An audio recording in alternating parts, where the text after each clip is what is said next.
محمد مدنی channel کے ناظرین، سلسلہ ہے مدنی مذاکرے کی مدنی مہک، اور آج کے ہونے والے مدنی مذاکروں کے سوالات کے جوابات کے حوالے سے کچھ مدنی پھول ہم حاصل کرتے ہیں۔ نگران شورا سے مفتی صاحب بھی موجود ہیں، رکن شورا بھی جلوہ فرما ہے، تو انشاءاللہ آپ کے سوالات بھی شامل کیے جا سکتے ہیں۔ آپ کال کے ذریعے، ایس ایم ایس کے ذریعے بھی اپنے سوالات جو ہے وہ ہمیں مدنی چینل پر چلنے والے نمبروں میں اس کو بھیج سکتے ہیں، اور ممکنہ صورت میں انشاءاللہ ہم ان کو شامل کریں گے۔ ابتدائی جو سوالات ہوئے تو 2-3 سوالات جو ہیں وہ کافی معاشرتی حوالے سے بڑے اہم موضوعات تھے، تو ذہن بنا تھا کہ میں ان کو شامل کروں گا۔ ایک سوال کسی اسلامی بہن کا ہی کیا گیا تھا، بیمار تھیں وہ، اور وہ سب کے ساتھ وہ گھل مل نہیں سکتی۔ جیسا ہوتا ہے کہ بعض اوقات کوئی بیماری ہوتی ہے تو اس کو اپنے آپ سے دور رکھا جاتا ہے اور کچھ اس کے ساتھ ایسا سلوک کیا جاتا ہے۔ تو میں چاہوں گا کہ اس موضوع پر آپ ظاہر کچھ مدنی مکالمے بھی کرتے رہیں، تو کچھ اس معاملے میں مدنی چینل کے ناظرین کو بھی کچھ بیان ہونا چاہیے کہ گھر میں کوئی بیمار ہو جاتا ہے، اور بیمار ہونے کے بعد ظاہر اس کو کچھ بیماری لگ جاتی ہے، یا ہمارے جاننے والوں میں سے کوئی بیمار ہو جاتا ہے، تو بعض اوقات اس کے ساتھ جو سلوک ہوتا ہے نا، وہ بڑا عجیب و غریب ہوتا ہے، والدین بھی، رشتہ دار بھی۔ تو اس حوالے سے آپ کچھ مدنی پھول دیں کہ ایک تو وہ خود اپنی بیماری سے ویسے پریشان ہے، اور پھر اس کو علاج معالجے کے حوالے سے بھی، دیگر معاملات پہ بھی اس کے ساتھ جو اس طرح کی بدسلوکی کی جاتی ہے۔ الحمدللہ رب العالمین والصلاة والسلام علی سید المرسلین۔ جو پہلا سوال مجھے جو یاد پڑتا ہے وہ جو اس طرح کا تھا کہ بیماری لگنی متعدی، یعنی بیماری متعدی نہیں ہوتی، یہ ایک مسئلہ ہے کہ کسی کی بیماری کسی کو نہیں لگتی۔ اس کو امیر سنت نے بیان کیا، اور میرا خیال ہے اس کے بعد پھر جواب کو اس مختصر کے طور پر لیا، اور یہ روایت میں بھی یہ پورا مضمون موجود ہے کہ اونٹ کے حوالے سے جی مفتی صاحب، اونٹ کے حوالے سے جو ایک روایت تھی جی، یعنی لا عدوى ولا طیرۃ ولا سفر، کہ نہ تو کوئی بیماری اڑ کر لگنا ہے، اور نہ ہی بدشگونی لینا ہے، اور نہ ہی سفر کے اندر کوئی بلا وبا ہے۔ تو بذات ہی یعنی ایسا نہیں ہے کہ کوئی بیماری خود سے اڑ کر کسی کو لگ جائے۔ اہل عرب کا یہ موقف تھا، جیسا کہ حافظ ابن حجر عسقلانی رحمۃ اللہ تعالی علیہ نے لکھا ہے کہ بیماریاں خود سے بڑھ کر جو ہے وہ دوسروں کو لگ جاتی ہیں۔ یہ عقیدہ رکھا کرتے تھے، تو اللہ تبارک و تعالیٰ کو مؤثر نہیں سمجھتے تھے کہ اللہ تبارک و تعالیٰ ہی مرض عطا کرنے والا، اللہ تبارک و تعالیٰ ہی شفا دینے والا ہے۔ اور مفتی احمد یار خان نعیمی رحمۃ اللہ تعالیٰ علیہ نے بھی یہ لکھا کہ اہل عرب کا یہ عقیدہ نظریہ تھا کہ بیماری کے اندر خود ایک احساس ہوتا ہے، خود وہ شعور رکھتی ہے، اور وہ پھر بڑھ کر آگے لگ جاتی ہے۔ جی تو اس کا رد کیا گیا۔ البتہ جو جراثیم وغیرہ ہوتے ہیں اس کے بارے میں فتویٰ یہی ہے کہ جیسے کہ مفتی صاحب رحمۃ اللہ علیہ نے بھی یہ لکھا کہ اس کا جو مرض ہوتا ہے وہ بعض اوقات فضا کو تعفن زدہ کر دیتا ہے، تو پھر اس کی وجہ سے اس کے جسم کے اندر جو چیز ہوتی ہے وہ اس کو قبول کر لیتی ہے، جو وہ بیماری ہوتی ہے، وہ سانس کے ذریعے، اس کے سانس کے ذریعے ذریعے اتر گئی، تو یہ مفتی وائرس صاحب ہو گیا۔ مفتی احمد یار خان نعیمی انہوں نے لکھا، رحمۃ جی۔ اللہ تعالیٰ علیہ، ٹھیک۔ تو یہی ہے کہ اصل تو پہلے زمانے میں کچھ جراثیم تھے، یعنی وہ نظر نہیں آتے تھے، تو اس لیے عقیدہ یہ تھا کہ اگر بعض اوقات کوئی کسی کے ساتھ بیٹھ گیا اور اللہ تبارک و تعالیٰ کی قدرت کے اس کو مرض لگ گیا، تو وہی سمجھتے تھے کہ بیماری اڑی اور اس کو لگ گئی۔ ایسا کچھ نہیں ہے۔ ہاں، جراثیم بعض اوقات ہوتے ہیں تو وہ فضا کے اندر ہوتے ہیں، اور وہ اللہ تبارک و تعالیٰ کی مرضی ہوتی ہے کہ جس کو چاہے لگ جائے۔ جیسا کہ نبی کریم صلی اللہ تعالیٰ علیہ وسلم نے مجزوم، یعنی جو جزامی تھا، جزامی ہے، اس کے ساتھ بیٹھ کے کھایا، جس کو کوڑ کا مرض تھا، لیکن اس کے ساتھ ساتھ آپ نے یہ ارشاد بھی فرمایا کہ جو جزام والا ہے اس سے ایسے دور بھاگو جیسے کہ شیر سے دور بھاگتے ہو۔ تو عقیدہ نظریہ پختہ رکھنا چاہیے، اور بندے کو یہ اعتقاد رکھنا چاہیے کہ اللہ تبارک و تعالیٰ کی مرضی کے بغیر مجھے کوئی بیماری یہاں لگنے پر والی نہیں ہے۔ مفتی صاحب میں تھوڑا موضوع ہو سکتا ہے کہ ہم تھوڑا چینج ہو جائے۔ جی ابھی آج کے مدنی مذاکرے میں امیر سنت نے ایک تو یہ بیماری اڑ کر نہیں لگتی، اس پر پھر ایک روایت تو موجود ہے، اونٹ کی بھی روایت موجود ہے کہ پہلے اونٹ کو کہاں سے بیماری لگی تھی۔ جی دوسری بات یہ آئے گی کہ بیٹیوں کی ولادت پر امیر سنت نے آج کافی مدنی پھول کہ یہ رحمت، یہ پیار اور یہ محبت کرنے والیاں ہیں، کیونکہ ایک سوال کے ضمن میں پھر آپ نے بیٹیوں کے متعلق بھی ارشاد فرمایا۔ اچھا، میں کل پرسوں ہم نے ایک سلسلہ کی بیان کیا بنگلہ دیش اجتماع میں جمعرات کو، میں نے بیان کیا تھا بدشگونی، بدفعلی، اور اس میں بھی جو روایتیں جو میں نے پڑھی سرکار صلی اللہ علیہ وسلم کے جو ارشادات ہیں، پھر جو آیات کریمہ کے تحت کافی اس میں بدشگونی کے بارے میں بیانات کیے گئے تفاسیر کے اندر، تو ان تمام تر کو دیکھ کر میں آپ سے ایک سوالیہ طور پر میں کلام کر رہا ہوں کہ ایسا لگتا ہے کہ جو دور جاہلیت میں کفار مکہ جو اس وقت کی جو ایک ان کی جو عادت اور اطوار تھی، ان میں جو یہ اعتقادات تھے باطل، ان کے عقیدے تھے باطل، نظریات تھے، ان کو سرکار دو جہاں صلی اللہ تعالیٰ علیہ وسلم نے بڑے پیارے انداز سے ان عقائد کی اس طرح مطلب کہ ان کو اس معاملے میں ان کو دور کیا باطل نظریات کو اور عقائد کو، اور پھر اس کے ایسے فضائل کی طرف لائے۔ مثال کے طور پر بدشگونی تھی تو وہ پرندے جو اڑاتے تھے کہ جب جناب دائیں طرف جائے تو برا فعل، اور بائیں طرف جائے تو صحیح فعل، مطلب سیدھی طرف جائے تو اچھا فعل، اور الٹی طرف جائے تو برا فعل یہ لیتے تھے کہ غلط ہو جائے گا۔ اس کے علاوہ اور بھی چیزیں یہ کرتے تھے، لکیریں کھینچ کر بھی یہ اپنا وہ سارا کام کرتے تھے۔ تو سرکار صلی اللہ علیہ وسلم نے اس کے بارے میں بہت کچھ ارشاد فرمایا، حتیٰ کہ شرک خفی کے حد تک عقائد و جہاں صلی اللہ علیہ وسلم کے ارشادات ملتے ہیں کہ مطلب بدشگونی نہیں لینی چاہیے، اور اچھا فعل کے متعلق آپ نے ارشاد فرمایا کہ وہ لیں۔ اچھا، بیٹی تو پھر بیٹیوں کو برا سمجھا جاتا، تو پھر بیٹیوں کے بارے میں جتنے فضائل بیان ہوئے، اور بیٹیاں محبت کرنے والی، اور پھر جو بیٹی کو زندہ دفن کرتے ہیں ان کے بارے میں، ان کی پرورش کے متعلق کہ ان کو بوجھ نہ سمجھا جائے، تو تاکہ یہ باطل نظریات جو ہیں نہ صرف یہ ختم ہو بلکہ ان میں خوبی اور حسن پیدا کیا جائے۔ غلاموں کے بارے میں جو ان کے نظریات تھے، تو سرکار صلی اللہ علیہ وسلم نے غلاموں کے متعلق جو حقوق بیان کیے، پھر کفاروں میں غلام کی آزادی کو رکھ دیا، یہ غلام آزاد کیے جائیں۔ یہ اسلام کا ایک بہترین حسن ہے کہ غلامی کا تصور یہ اسلام سے بھی صدیوں پہلے سے چلا آ رہا ہے، سرکار صلی اللہ علیہ وسلم کے اعلان نبوت سے پہلے بھی صدیوں سے چلا آ رہا ہے، مگر میرے آقا صلی اللہ تعالیٰ علیہ وسلم نے اس کو نہ صرف غلاموں کے رائٹس بیان کیے بلکہ اس کو باقاعدہ ایک کیا کہ یہ غلامی کا کلچر جو ہے اس کو بھی کس طرح غلام آزاد کیے جائیں۔ تو یہ جو کچھ ہے، اب اسی طرح بیماری کے حوالے سے آپ نے ابھی اسے ارشاد فرمایا کہ یہ مطلب نظریات تھے وہاں کے جو دور جاہلیت کے کفار کے، تو ان نظریات کو ختم کرنا، پھر اس کے متعلق ایک حدیث بیان کرنا، ارشادات بیان کرنا، تو ایسا ہی ہے کہ اس طرح کی چیزوں کو دور کرنے کی کوشش کی گئی ہے۔ جی بالکل، ظاہر ہے کہ نبی رحمت صلی اللہ تعالیٰ علیہ وسلم کی بعثت ہی بطور معلم ہوئی تھی کہ مجھے تو معلم بنا کر بھیجا گیا ہے، تو آپ انہی بنیادی اعتبار سے تو نظریات ہی کو ٹھیک کرنے کے لیے آئے تھے، اسی طرح جو اخلاق کے مکارم ہیں اس کی تمامیت کے لیے تشریف لے کر آئے تھے کہ اعلیٰ اخلاق آپ پیدا فرمائیں۔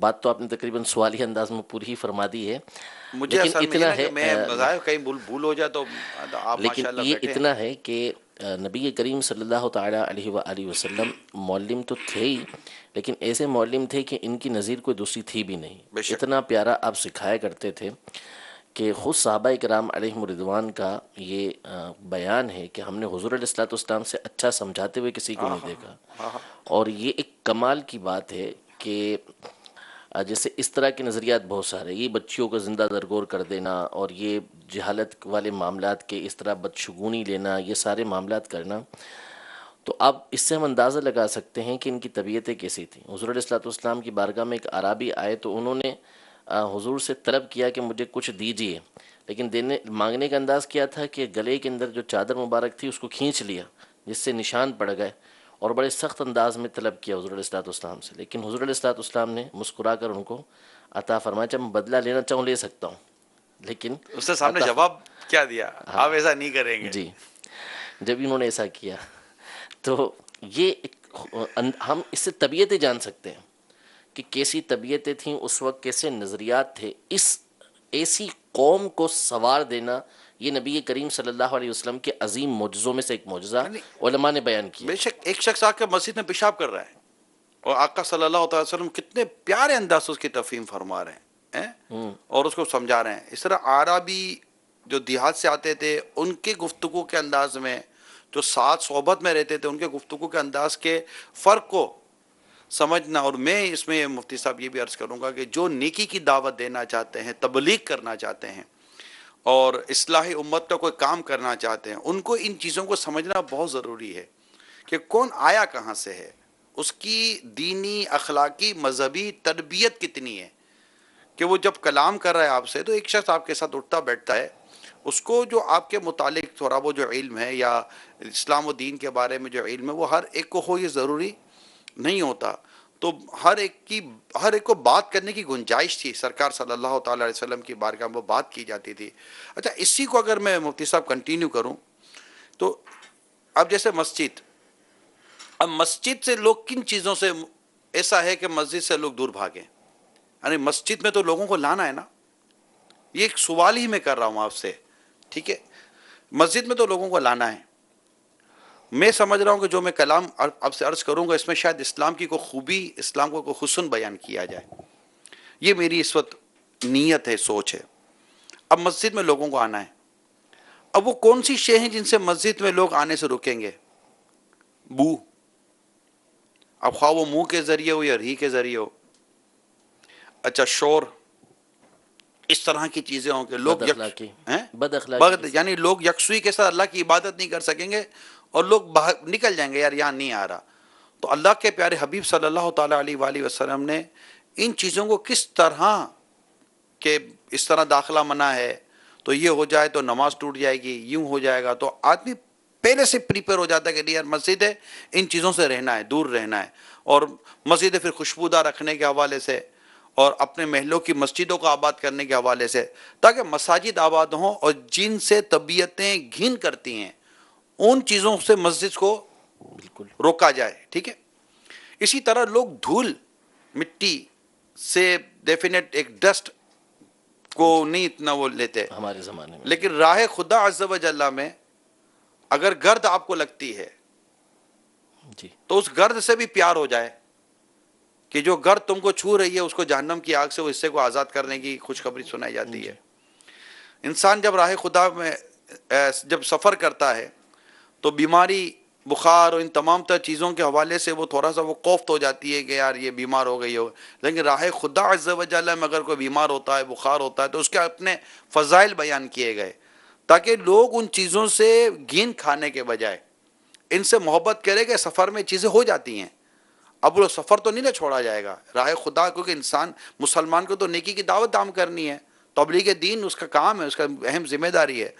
تو میں یہ صرف دیکھ رہا تھا، پڑھی ہیں جو چیزیں، اور اس پر ایک ذہن میں اس طرح کی چیزیں آتی تھی کہ ہمارے آقا صلی اللہ تعالیٰ علیہ وسلم کی تعلیمات کتنی خوبصورت ہیں کہ جہاں سے لوگ آنے سے کترائیں، جن اسباب سے، ان اسباب کو دور کیا، اور جن سبب کی وجہ سے لوگ سفر کرنے سے کترائیں، راہ خدا عز و جل کے عنوان پر جو روایتیں جو بیان کی گئی ہیں تو ان میں کیسے فضائل بیان کر دیے گئے کہ ان سے کوفت ہونے کے بجائے انسان کو ایک دھارس ہو جاتی ہے کہ یہ میری مغفرت کا ذریعہ، جہنم سے آزادی کا ذریعہ اور میرے بلندی درجات کا ذریعہ بن جائیں. کیا کہتے ہیں آپ؟ بالکل یہی معلم کائنات کا ایک حسن ہے.